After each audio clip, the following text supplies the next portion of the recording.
কত ব্যথা কত ভাবে সয়েছ যে তুমি তোমারি খুনে লাল তায়েফের ভূমি।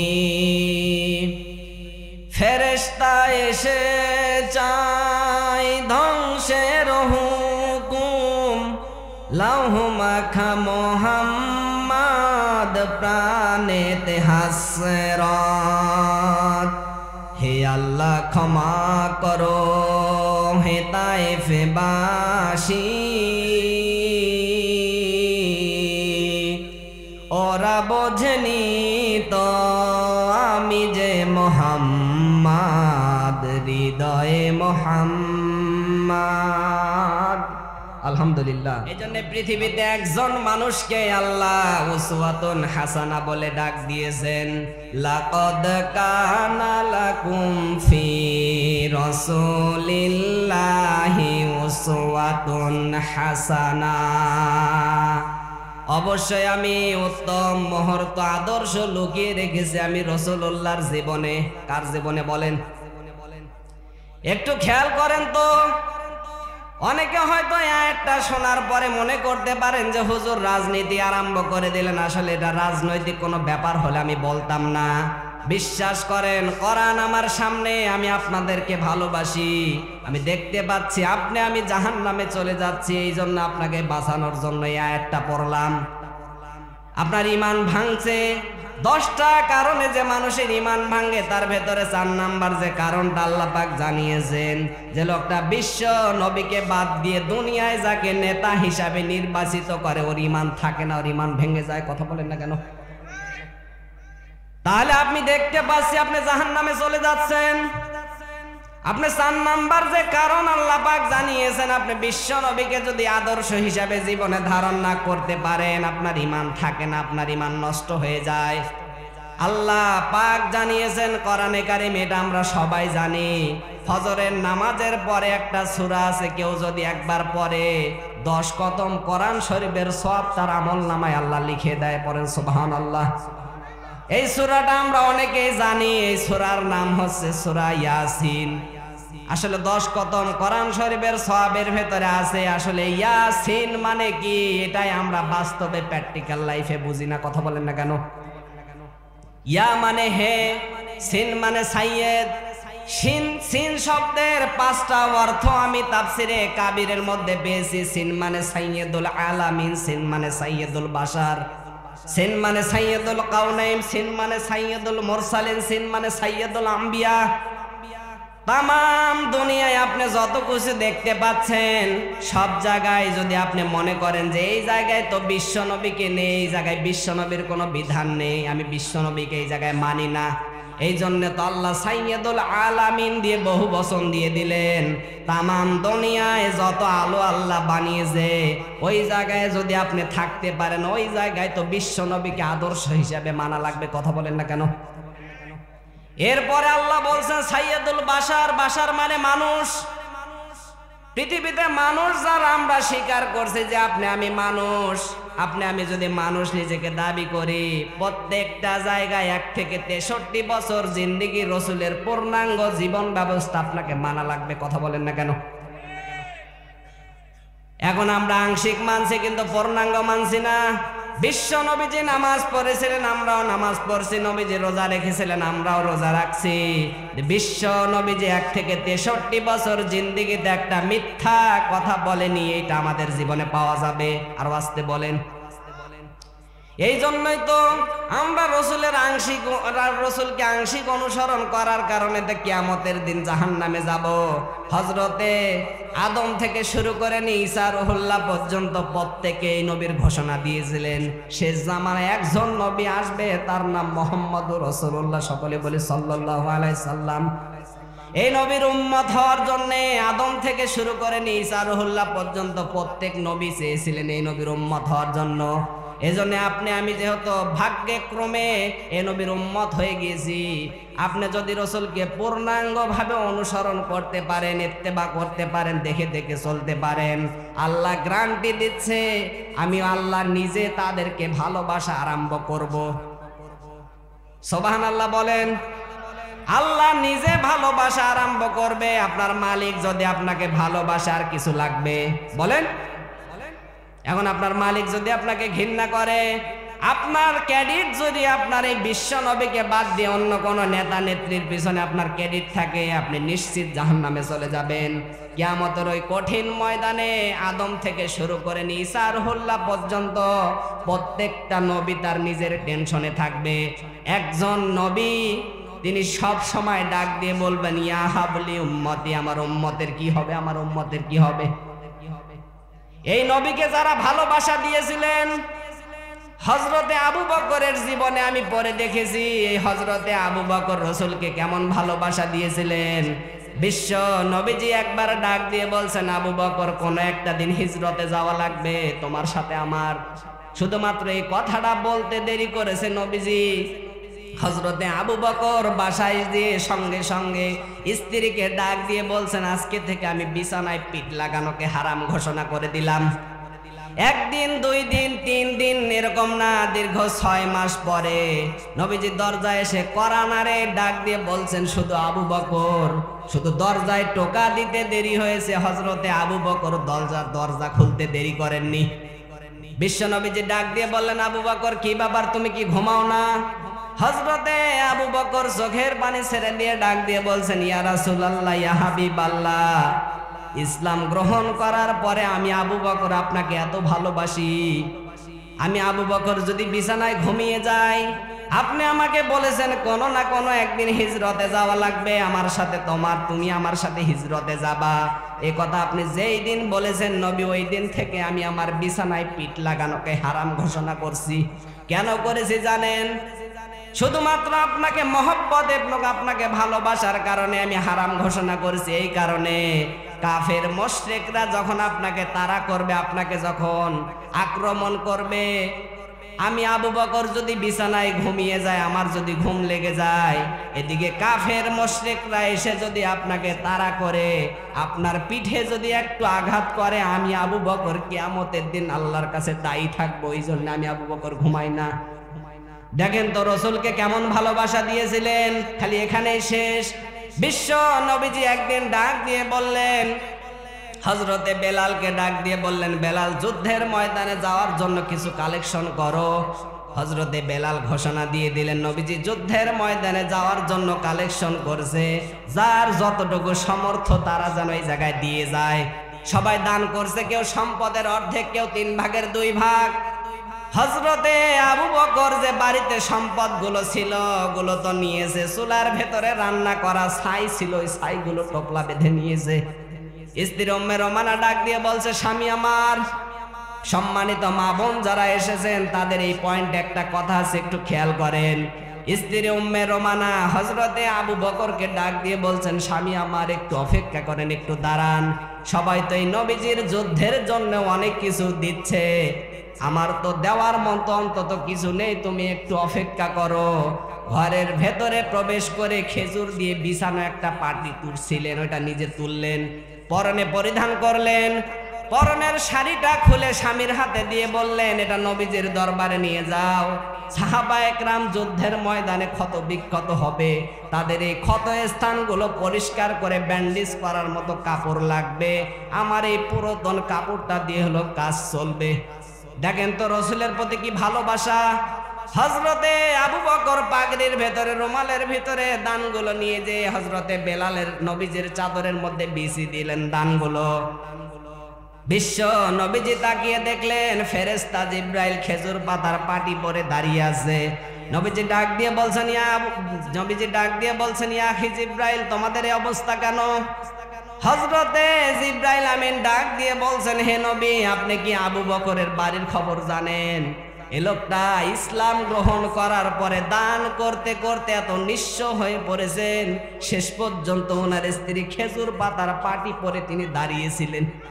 শুধু আজকে আমি একা না, আসমান জমিনে আপনি যত ফেরেশতা দেখতে পাচ্ছেন, আসমান জমিনে যত ফেরেশতা আপনি দেখতে পাচ্ছেন, সবগুলোর পরনে আজকে এই খেজুর পাতার পোশাক। হযরতে আবু বকরের দানকে আল্লাহ এমন কবুল করেছে, আমি একা না, আসমান জমিনে যত ফেরেশতা, সব ফেরেশতার এই খেজুর পাতার পাটির পোশাকের নাম। নবীজি খুশি হয়ে গেলেন। সেই দিন হযরতে আবু বকরের দান ছিলেন। তাকে জিজ্ঞাসা করা হয়েছিল, আবু বকর তুমি ছাইগুলো কোন কারণে নিয়ে আসলা? ঠিক আছে তোমার অর্থ সম্পদ নেই, কিন্তু নবীজিকে ভালোবাসার জন্য এগুলো নিয়ে আসছিলা। হযরতে আবু বকর ডাক দিয়ে বলছেন, হে নবী, আমি আবু বকরের তো দেওয়ার মতো অত টাকা পয়সা নেই। এই ছাইগুলো নিয়েছি এখানে টোপলা বেঁধে, একটা মাত্র কারণ, কাফের মুশরিকদের যখন আমাদের মারামারি হবে, হাতাহাতি হবে, আমি আবু বকর কোনো তরবারি দিয়ে তাদেরকে কতল না করতে পারলেও এই ছাইগুলো তাদের চোখের মধ্যে ছিটিয়ে দিলে তারা এমনি কতল হয়ে যাবে। এই জন্য আমি ছাইগুলো টোপলা বেঁধে নিয়ে এসেছি। কি ভালোবাসা বেসেছিলেন রসুলকে দেখেন তো। জান্নাতের ওই কিয়ামতের ওই কঠিন ময়দানে হযরতে আবু বকরকে জান্নাতের 8টি দরজায় ডাকতে থাকবে, এদিক দিয়ে আসেন, এদিক দিয়ে আসেন। জান্নাতের 8টি দরজার ভেতরে হযরতে আবু বকরকে ডাকবে। নমরুদ, ফেরাউন, হামান, সাজ্জাদ এদেরকে কিন্তু জান্নাতের দরজা ডাকবে। বলেন বলেন। আরো জাহান্নামের দরজা এদের জন্য প্রস্তুত হয়ে থাকবে, এদিক দিয়ে আসেন, এদিক দিয়ে আসেন। এই জন্যই তো আপনার ক্যাডেটটা যদি রাসূলুল্লাহকে আপনি অনুসরণ করেন, ইত্তেবা করেন, হযরতে আবু বকরের মতো যদি আপনি জীবনে ধারণ করতে পারেন, রাসূলকে ভালোবাসা দিতে পারেন। হযরতে আবু বকর এত মহব্বত করেছিলেন নবীকে, নবীর শরীরে একটু আঘাত পড়লে হযরতে আবু বকর সহ্য করতে পারে না, এমন ভালোবাসা বেশি ছিলেন রাসূলকে। তাহলে আপনি আমি কোন জায়গায় অনুসরণ করছি রাসূলকে বলেন তো? হযরতে ওসমান গনি নবীকে ভালোবাসা দিয়েছিলেন, এমনি এমনি তো আল্লাহর কাছ থেকে জান্নাতের সুসংবাদ প্রাপ্ত সাহাবীরা হননি। বিশ্ব নবীকে যারা দুনিয়ায় আদর্শ নেতা হিসাবে মেনে নিয়েছে, কিয়ামতের ওই কঠিন ময়দানে বিশ্ব নবী এই লোকগুলোকে নিয়ে জান্নাতে প্রবেশ করবে না। কথা বলেন না কেন? না, আমি মনে হয় কথা বানাচ্ছি নাকি? কিয়ামতের ওই কঠিন ময়দানে বিশ্বনবী যাদের বিরুদ্ধে যাবেদের বিরুদ্ধে সেই দিন মামলা দায়ের, যাদের বিরুদ্ধে আল্লাহ নিজে মামলা দায়ের করবে। ইন্নামা সাবিলু আলাল্লাযিনা ইয়াজলিমুনান নাস, আমি আল্লাহ সেই দিন সেই মানুষগুলোর বিরুদ্ধে মামলা দায়ের করব। একটু খেয়াল করেন, আল্লাহ নিজে মামলা দেবে কার নামে? মানুষের নামে। কার নামে? সেই মানুষগুলোর নামে কিয়ামতের ওই কঠিন ময়দানে আল্লাহ নিজে মামলা দেবে। যে মানুষগুলো মানুষ হয়ে মানুষের প্রতি জুলুম করছে, আমি আল্লাহ এই লোকগুলোর বিরুদ্ধে কিয়ামতের ওই কঠিন ময়দানে নিজে মামলা দেব। আল্লাহ দেবেন মামলা এদের নামে। আর আল্লাহ যদি আপনার বিরুদ্ধে মামলা লাগে, আপনি কি জান্নাতে যেতে পারবেন? বলেন বলেন। আল্লাহ মামলা দেবে। এই মানুষ হয়ে মানুষের প্রতি জুলুম করা, এটা যে কত বড় একটা জুলুম, আপনি কত বড় জালেম হচ্ছেন আল্লাহ ঘোষণা দিচ্ছেন। তামাম বাংলাদেশে 56,000 বর্গ মাইলের দেশে যারা আজকে রান্নাঘর থেকে রাষ্ট্র জীবন পর্যন্ত এই কোরআন নামক আলোকে, কোরআনের এই কিতাবকে যারা আজকে এখন পর্যন্ত চেষ্টা চালাচ্ছে কোরআনের একটা বিধান যেন রাষ্ট্রে কায়েম না হয়, এই লোকগুলোর বিরুদ্ধে কিয়ামতের দিন আল্লাহ নিজে মামলা দায়ের করবে। কথা বলেন না কেন? শুধু আপনি মনে করছেন যে জান্নাতে যাব আমি বিশ্বনবীর উম্মত, নবীজি প্রত্যেকটা মানুষের জন্য সেই দিন সুপারিশ করবে। আপনার ক্রেডিট যদি রাসূলুল্লাহ বাদ দিয়ে আপনার ক্রেডিট আবু জেহেল মার্কার মতো হয়, আপনাকে জাহান্নামে যাওয়া লাগবে আবু জেহেলের মতো। আপনার ক্রেডিট যদি ফেরাউনের মতো হয়, এই ফেরাউন শুধুমাত্র প্রত্যেকটা জাতিকে আল্লাহ ধ্বংস করেছিলেন, তার ভেতরে কারণ ছিল না? ছিল না? বলেন বলেন। এই ফেরাউন যখন এই নীল নদে ডুবে যাচ্ছিলেন, তিনি তো সেই দিন নীল নদে ডুবে যাচ্ছিলেন, তিনি সূরা ইউনূসের 90-91 নাম্বার আয়াতগুলোতে আল্লাহ স্পষ্ট দলিল আকারে ঘোষণা দিয়েছেন। ফেরাউন ওই সময় ডুবে যাচ্ছিলেন, উনি ডাক দিয়ে বলছেন, আমি ঈমান আনলাম বনি ইসরাইলরা যার উপরে ঈমান এনেছে তার উপরে, আমি তো মুসলমান। এই আয়াতের ব্যাখ্যায় তাফসিরে মাজহারিতে আল্লামা সানাউল্লাহ পানিপতি বলেন, ও যখন বলছে আন্নাহু লা ইলাহা ইল্লাল্লাহ বলতে যাবে, ইল্লাল্লাহ শব্দ আর বলতে পারেনি।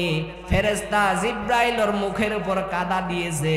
এ কাদা দেওয়ার পরে শুধু শেষ না, আল্লাহ পাক ডাক দিয়ে বলছেন কাদা দেওয়ার পরে শুধু শেষ না, ওরে আল্লাহ বলছেন অকদ আসাইতা ক্বাবলু ওয়া কুনতা মিনাল মুফসিদিন, তোকে আমি এখন ঈমান দেব না, তোরে মারবো না, তোর শরীরটাকে আমি কিয়ামত পর্যন্ত সুটকি দিয়ে রাখবো। কেন জানিস? কেন জানিস আমি তোর শরীরটাকে ছুটকি দিয়ে রাখবো, কারণ এর পরে যদি তোর মতো অনেকে স্বৈরাচার হয়, তোর মতো এরকম জুলুমবাজ হয়, তারা যেন তোকে দেখে শিক্ষা নিতে পারে। আল্লাহ বলেন ওয়াইন্না কাসীরাম মিনান নাসি আন আয়াতিনা লাগাফিলুন, কিন্তু আমি আল্লাহ দেখতে পাচ্ছি তোকে দেখার পরে অনেকে শিক্ষা নেয় না, আরো গাফিল হয়ে থাকে। কথা বলেন না কেন? তাহলে যারা স্বৈরাচার তাদের জন্য এই সূরা একটা শিক্ষা আছে না নেই? বলেন। অনেকে মনে করছি যা করছি করি, শেষ বয়সে একবার হজ করে এসে আল্লাহর ওলি হয়ে যাব, ওই সুযোগ আপনাকে আল্লাহ দেবে না। তওবা করার সময় এখনই। কখন বলেন? এটা পাবেন আপনি সূরা তাওবার ভেতরে আছে ওয়ানিবু ইলা রাব্বিকুম, তো রবের দিকে ফিরে আসা লাগবে তওবা করার সময়, এই মুহূর্তে।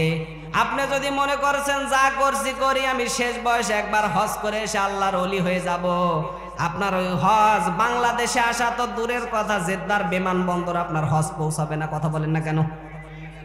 আপনি ভাইয়ের জমি জাল দলিল করে নিয়েছেন, আপনি হজ করতে যাচ্ছেন, আপনার হজ কবুল হবে? বলেন। বিশ্ব নবীজির তো এটা আদর্শ ছিল না? বিশ্ব নবী তো এটা দুনিয়ায় শিক্ষা দিয়ে যাননি? হযরতে হালিমাতুস সাদিয়ার জীবনী পড়েছিলাম। হযরতে হালিমাতুস সাদিয়া তখনও পর্যন্ত তিনি মুশরিকা, মুসলমান হননি। হযরতে আব্দুল মুত্তালিব দুহাত উঁচু করে কাবার পাশে দাঁড়িয়ে চিল্লাচ্ছে, ঘরের ভেতরে এতিম একটা মাসুম বাচ্চা আছে, বেশি টাকা করে দিতে পারবো না, যার দয়া হয় সে নিয়ে যেতে পারো। হালিমার নিজের মুখের কথা। হালিমা বলেন সর্বশেষ গিয়ে আমি দেখি যে আমেনার কোলে চাঁদ যেন বসে হাসতেছে। সুবহানাল্লাহ পড়েন। আমি তুলে নিলাম বুকে নিয়ে, আমি আমার মোহাম্মদকে তুলে নিয়ে, আমার স্তনে দুধ ছিল না, আমার আল্লাহ পাক আমার স্তন পরিপূর্ণ করে দিয়েছে। হালিমার নিজের মুখের কথা। মোহাম্মদকে তুলে নিয়ে আমি আমার ডানে স্তন পান করালাম, তিনি পান করলেন বেশ ভালোভাবে। বামে স্তন লাগিয়েছি, তিনি মুখ বের করে দিলেন। একবার না, দুইবার না, তিনবার আমি মুখ লাগিয়েছি, তিনবারই মুখ বের করে দিয়েছেন। চোখের ইশারা দিয়ে যেন আমাকে জানাতে চাই, মা হালিমা জোর করেন কেন এত আপনি? ডান স্তন এটা আমার অধিকার, আমি পান করেছি। বাম স্তন এটা আমার অধিকার না, এটা আমার দুধ ভাই আব্দুল্লাহর অধিকার। আমি দুনিয়ায় ভাইয়ের হক নষ্ট করার জন্য আসি না, এসেছি ভাইয়ের হক ফিরিয়ে দেওয়ার জন্য। ফুলবাড়িবাসী যে নবী ভাই মায়ের কোলে বসে ভাইয়ের হক ফিরিয়ে দেয়, আর আমরা যত বড় হচ্ছি তত ভাইয়ের হক মারার জম হচ্ছি। কথা বলেন না কেন? এখানে শরীক ফাঁকি দেওয়ার লোক নেই। যারা ভাইয়ের জমি জাল দলিল করে নিয়েছেন, এই এলাকায় তো এই ওয়াজ করা ভুল হয়ে গেল, কারণ এখানে সব আল্লাহর ওলি বসে আছেন। যারা শরীক ফাঁকি দিয়েছেন তাদের দুইটা ক্ষতি হবে, খেয়াল করেন। এক নম্বরে, যেদিন আপনি শরীক ফাঁকি দিবেন ওই দিন আপনার কোন ইবাদত ওই দিন থেকে আল্লাহর দরবারে কবুল হবে না। আর যেদিন আপনি মারা যাবেন ওই দিন ঈমান পাবেন না, ওই দিন বেঈমান হয়ে মরবেন। আর সত্যি করে আল্লাহর দিকে তাকিয়ে বলেন তো, কারা কারা শরীক ফাঁকি দিয়েছেন? একটু হাত তোলেন। একজনও নেই। আলহামদুলিল্লাহ। এটাই তো চাই, ইসলাম তো এটাই চাচ্ছে। এই শরীক ফাঁকি দেওয়া কত বড় একটা জঘন্য অপরাধ, আপনি খেয়াল করছেন? আপনার ঈমান থাকে না, আপনার ঈমান নষ্ট হয়ে যায়। আমার আলোচনার পয়েন্ট আপনাকে বলছিলাম, আপনার ঈমান ভাঙ্গা, ঈমান থাকা না থাকার বিষয়। আলোচনার নাম কি? ঈমান থাকা না থাকার বিষয়। তার ভেতরে 4 নাম্বার কারণ, বিশ্ব নবীকে যদি কেউ বাদ দিয়ে দুনিয়ায় কোনো নেতা নেত্রীকে আদর্শ হিসাবে জীবনে ধারণ করেন, কিয়ামতের ওই কঠিন ময়দানে আপনার নেতা যেই দিকে যাবে আপনাকেও সেই দিকে যাওয়া লাগবে। কথা বলেন না কেন? আর যদি আপনার ক্রেডিট হয় আমার রাসূলুল্লাহর সাথে, বিশ্ব নবীজি কিয়ামতের ওই কঠিন ময়দানে যেখানে থাকবে আপনিও থাকবেন ওই জায়গায়। আর যদি মনে করেন যে প্রেক্ষাপট তো এরকম নেই, আপনার ঘর থেকে বের হওয়ার দরকার নেই, আপনি নামাজ পড়বেন, রোজা রাখবেন, হালাল হারাম খাবেন, মানুষের হক ফিরিয়ে দিবেন। আর যদি চিন্তা করেন এই দুনিয়াটা আমি জান্নাত বানিয়ে ফেলেছি, এই দুনিয়া শেষ, আখিরাতে আপনার জন্য জাহান্নাম এমনি রেডি হয়ে থাকবে। বিশ্বাস করেন, আমি কথাগুলো আপনাকে, এই গতানুগতিক কথাগুলো আপনাকে বোঝার জন্য বলছি, শিক্ষার জন্য বলছি। কিয়ামতের ওই কঠিন ময়দানে সম্মানিত মা বোন যারা এসেছেন, বিশেষ করে মহিলারা কিয়ামতের ওই কঠিন ময়দানে জাহান্নামে যাবে। তার ভেতরে হযরতে ফাতেমাতুজ জোহরা রাদিয়াল্লাহু তাআলা আনহার জীবনী পড়ে দেখেছি, ফাতেমাকে আল্লাহ জান্নাতে দিয়েছে 2টা কারণে। 1 নম্বরে পর্দাকে গুরুত্ব দিয়েছিলেন, 2 নম্বরে স্বামীর খেদমত করেছেন। আজ এই ডিজিটাল বাংলাদেশে একটু তাকান তো, এখানে যারা বিয়ে করেছে একটু বুকে হাত দিয়ে বলতে পারবেন যে আমার স্ত্রী বেপরদায় বাইরে ঘোরাফেরা করে না, এখন বোরকা হয়েছে ডিজিটাল মার্কা, এমন বোরকা পরে ঘুরে বেড়াচ্ছে ছেলেদের আকৃষ্ট করার জন্য। কথা বলেন না কেন? আরে কিয়ামতের ওই কঠিন ময়দানে হুতামা নামক জাহান্নামে যাবে বিশেষ করে নারীরা।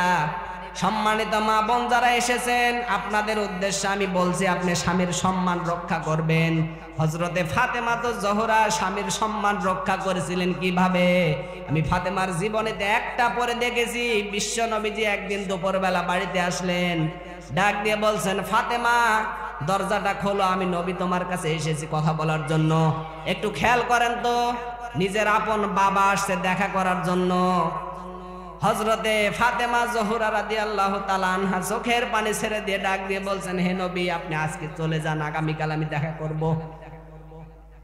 আসলে ফাতেমার উদ্দেশ্যটা এমন ছিল না। ফাতেমা তো জোহরা রাদিয়াল্লাহু তাআলা আনহার গায়ে এমন একটা পোশাক ছিলেন যে পোশাক ছিঁড়া ছাটা। এই পোশাক নিয়ে যদি বিশ্ব নবীজির সামনে গিয়ে দাঁড়ায়, নবীজির মন খারাপ হয়ে যেতে পারে যে আমার মেয়েটা কি কষ্টে আছে গো। আমার স্বামীর সম্মান রক্ষার খাতিরে আমি নবীজির সামনে যাইনি। তাহলে দেখেন তো স্বামীকে কি ভালোবাসা দিয়েছিলেন। আর আমাদের স্ত্রীরা একটু যদি জিনিস কম হয়, দেখবেন যে 14 গোষ্ঠীর নাম দিয়ে খোঁটা দিয়ে বোটা বের করে ফেলবে। কথা বলেন না কেন? সম্মানিত মা বোন যারা এসেছেন, আমি কিন্তু আপনাকে কালার করার জন্য কথা বলছি না, আপনাকে শিক্ষা দিচ্ছি। এই পৃথিবীর ময়দানে 4 জন মহিলাকে আল্লাহ সবচাইতে বেশি সুন্দর করে বানিয়েছেন। তার ভেতরে 1 নম্বরে হযরতে হাওয়া আলাইহিস সালাম, 2 নম্বরে জলাইখা, 3 নম্বরে রানী বিলকিস, 4 নম্বরে বিশ্ব নবীর ছোট মেয়ে হযরতে ফাতেমাতুজ জোহরা রাদিয়াল্লাহু তাআলা আনহা।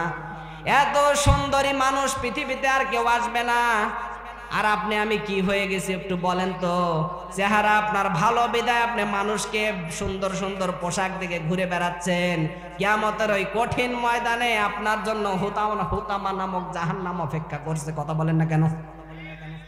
আর আপনি যদি এটা থেকে বাঁচতে চান, যদি বলেন আমি জাহান্নামের আগুন থেকে বাঁচবো, আপনার জন্য বেশি কাজ নেই। রমজানে রোজা রাখবেন, নামাজ পড়বেন, স্বামীর খেজমত করবেন, হালাল হারাম বেঁচে চলবেন, পর্দাকে গুরুত্ব দিবেন। কিয়ামতের ওই কঠিন ময়দানে হযরতে ফাতেমার সাথে আপনার জান্নাত হবে। আর যদি মনে করেন যে না আমি তো কিয়ামতের ওই কঠিন ময়দানে জান্নাতে যেতে চাই না, আপনি তাহলে পরিমণি, এই যে বাংলাদেশে যত নায়িকা আছে যারা অশ্লীলতা বেহায়াপনা ছড়াচ্ছে, সম্মানিত মা বোন যারা এসেছেন, জান্নাতের ওই মিশন ছিল শয়তানের যে বনি আদমের দেহ থেকে কিভাবে কাপড় খোলা যায়। এই ডিজিটাল 56,000 বর্গ মাইলের বাংলাদেশে কেন, তামাম বিশ্বে আপনি যত মেয়ে মানুষ দেখতে পাচ্ছেন, যত দিন যাচ্ছে তত এদের পোশাক আরো ছোট হচ্ছে। কথা বলেন না কেন? এটা কিন্তু শয়তানের মিশন। আপনি শয়তানের মিশনকে কেন ফাঁদে পা দিচ্ছেন? আপনি ফাঁদে পা দিবেন হযরতে ফাতেমাতুজ জোহরা, আপনি ফাঁদে পা দিবেন খাদিজাতুল কুবরা রাদিয়াল্লাহু তাআলা আনহার দিকে আপনি পা দিচ্ছেন, আপনি পরিমণের দিকে আপনি পা দিচ্ছেন, বিদেশিদের কালচার নিয়ে আসছেন বাংলাদেশে। আরে ভাই, আপনার শরীরটা দেখার হক আপনার স্বামীর, এটা মানুষকে দেখিয়ে কি লাভ? হয়তো মা বোন যারা এসেছেন মনে করবেন যে হুজুর তো আমাদের বিরুদ্ধে কথা বলছেন না। আপনাদের বিরুদ্ধে আমি বলছি না, আমি দেখতে পাচ্ছি আপনি জাহান্নামে চলে যাচ্ছেন, আপনাকে জাহান্নাম থেকে বাঁচানোর জন্য বলছি। পর্দাকে গুরুত্ব দেবেন, স্বামীর ইনকামে একটু সন্তুষ্ট থাকবেন।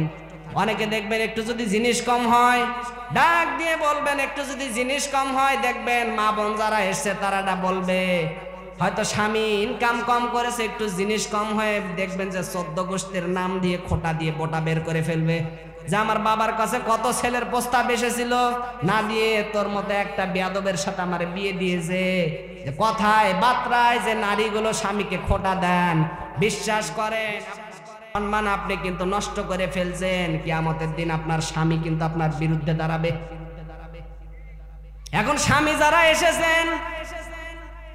যারা এসেছেন তারা তো মনে করছেন হুজুর ঠিকই ওয়াজ করছে, আমাদের প্র্যাকটিক্যাল লাইফের সাথে মিলছে।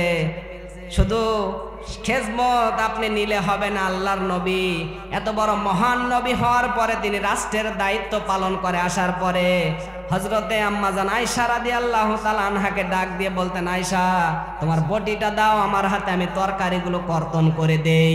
যে নবী এত বড় পাওয়ারফুল নবী হওয়ার পরে নিজের স্ত্রীকে তরকারি কুটতে সাহায্য করে, তা আপনার আমার কি হয়েছে বলেন তো? বিশ্ব নবীজি একদিন জিহাদের ময়দান থেকে এসে দেখলেন আম্মা জান আয়েশা রাদিয়াল্লাহু তাআলা আনহা রুটি তৈরি করছেন। উনি রুটি তৈরি করছেন, একটা একটা করে রুটি তৈরি করে, আর একটা এদিকে এসে ছাগলে এসে খেয়ে যায়। খেয়ে যাওয়ার পরে আম্মা জান আয়েশা রাদিয়াল্লাহু তাআলা ওখানে ঘুমিয়ে পড়েছেন। সঙ্গে সঙ্গে বিশ্ব নবীজি দূর থেকে দেখলেন, দেখার পরে তরবারিটা থুলেন, বাকি আটাগুলো খমির করে রুটি তৈরি করলেন, গোশতগুলো ভুনা করলেন। এবার কিন্তু নিজে খেয়ে ফেলতে পারতেন কি পারতেন না? আমরা হলে কি করতাম বলেন তো? বউ ঘুমাচ্ছে, ঘুমাক, আমি শেষ করি এদিকে। আল্লাহর নবী এত বড় পাওয়ারফুল নবী হওয়ার পরে আম্মা জান আয়েশা রাদিয়াল্লাহু তাআলা আনহাকে ডাক দিয়ে বললেন, আয়েশা ওঠো। বলে আটাগুলোকে রুটি বানালো। বিশ্ব নবীজি ডাক দিয়ে বললেন, আমি বানিয়েছি। সঙ্গে সঙ্গে বিশ্ব নবীজি আয়েশা রাদিয়াল্লাহু তাআলা আনহাকে চুমা দিয়ে বললেন, আয়েশা লজ্জা করো না, আমি তোমার স্বামী, আর আপনি জীবনে কিছু করবেন না, খালি পানি আনো, এই আনো, সেই আনো, এরকম নাকি বলেন? এই জন্যে খেজমত শুধু নিতে হবে না, আপনাকে খেজমত দেওয়া লাগবে। সম্মানিত মা বোন যারা এসেছেন, আপনাদের গুরুত্বপূর্ণ বিষয় যেটা বললাম, নামাজ পড়বেন, রমজানে রোজা রাখবেন, স্বামীর খেজমত করবেন, ফাতেমাতুজ জোহরার সাথে আপনি জান্নাতে যেতে পারবেন। এখন আমার তেলাওয়াতকৃত আয়াতগুলোতে আসেন তো। আমি সূরা মুদ্দাসিরের আয়াত পড়েছি। কোন সূরা বলেন? সূরা মুদ্দাসির। আপনি কি শুনতেছেন না আমি শুধু এমনি ওয়াজ করছি? কোনটা? সূরার নাম কি বলেন? সূরা মুদ্দাসির 38-39 নাম্বার আয়াত পড়েছি। সূরা মুদ্দাসিরের ভেতরে সূরা মুদ্দাসির নবীজির একটা নাম। কি নাম বলেন? নবীজির একটা নাম। পুরা কোরআনে বিশ্ব নবীকে আল্লাহ 60টা নাম ধরে ডাক দিয়েছেন। এক নম্বরে মুদ্দাসির, মুজাম্মিল, ইয়াসিন, তাহা, আব্দুল বা আব্দুল্লাহ।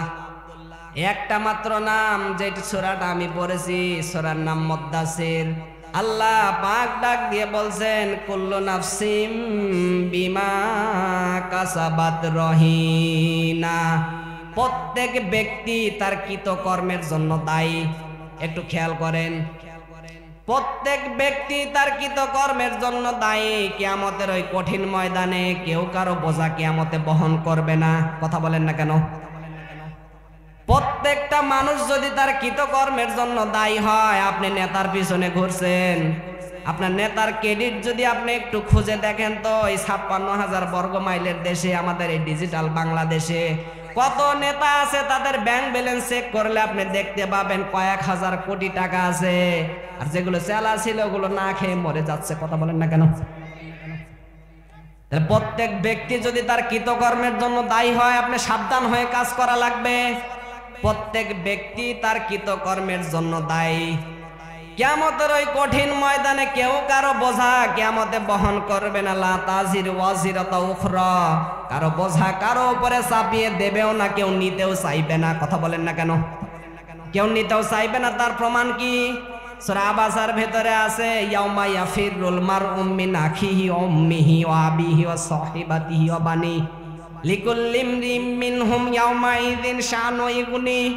কিয়ামতের ওই কঠিন ময়দানে প্রত্যেকটা ব্যক্তি তার কৃতকর্মের জন্য দায়ী থাকবেন। প্রত্যেক ব্যক্তি যদি তার কৃতকর্মের জন্য দায়ী থাকে, কেউ কারো বোঝা কিয়ামতে বহন করবে না। আল্লাহর একটু শব্দ চয়নগুলো এবার লক্ষ্য করেন। ইয়াউমা ইয়াফিরুল মারউ মিন আখি। প্রথমে পালিয়ে যাবে তোর ভাই। একটু লক্ষ্য করেন, প্রথমে পালিয়ে যাবে তোর ভাই। প্রথমে পালিয়ে যাবে কে বলেন?